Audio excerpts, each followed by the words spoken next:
सफलता की ओर पहला कदम। रवि एक छोटे से गांव में रहता था। वह हमेशा कुछ बड़ा करना चाहता था, लेकिन उसे समझ नहीं आ रहा था कि शुरुआत कहां से करे।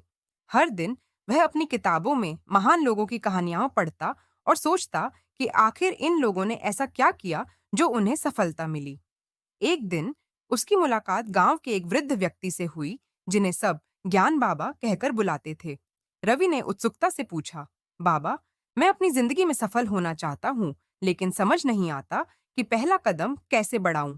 बाबा मुस्कुराए और बोले, बेटा, सफलता की ओर पहला कदम है अपने लक्ष्य की पहचान करना। अगर तुम्हें पता ही नहीं कि जाना कहाँ है, तो रास्ता कैसे मिलेगा। रवि ने सिर हिलाया, बाबा, लेकिन मेरा लक्ष्य क्या होना चाहिए। बाबा ने कहा, अपनी रुचियों को पहचानो। सोचो कि तुम क्या करना पसंद करते हो और उसमें कैसे श्रेष्ठ बन सकते हो। जब तुम अपनी रुचि के अनुसार लक्ष्य तय करोगे, तो तुम्हें हर कठिनाई छोटी लगेगी।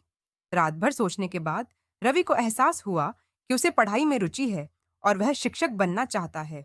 अगले दिन वह फिर ज्ञान बाबा के पास गया और बोला, बाबा, मैं शिक्षक बनना चाहता हूँ, अब आगे क्या करूँ। बाबा ने कहा, अब तुम्हें एक योजना बनानी होगी। अपने बड़े लक्ष्य को छोटे छोटे हिस्सों में बांटो। पहले अपना विषय चुनो, फिर नियमित अभ्यास करो और पढ़ाई में मन लगाओ। रवि ने बाबा की बात मानी। उसने अपने पढ़ाई का समय तय किया, हर दिन 4 घंटे। वह कठिन विषयों को छोटे हिस्सों में बांटकर रोज थोड़ा थोड़ा पढ़ने लगा। समय के साथ उसकी मेहनत रंग लाई। उसने छात्रवृत्ति पाई और शहर के एक बड़े कॉलेज में दाखिला लिया।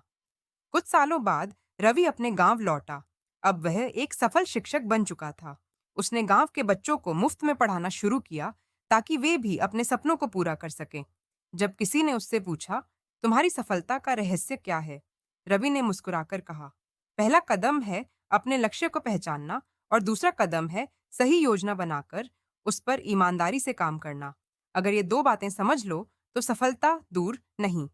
शिक्षा। सफलता की ओर पहला कदम अपने लक्ष्य की स्पष्ट पहचान और उस तक पहुंचने के लिए एक ठोस योजना बनाना है।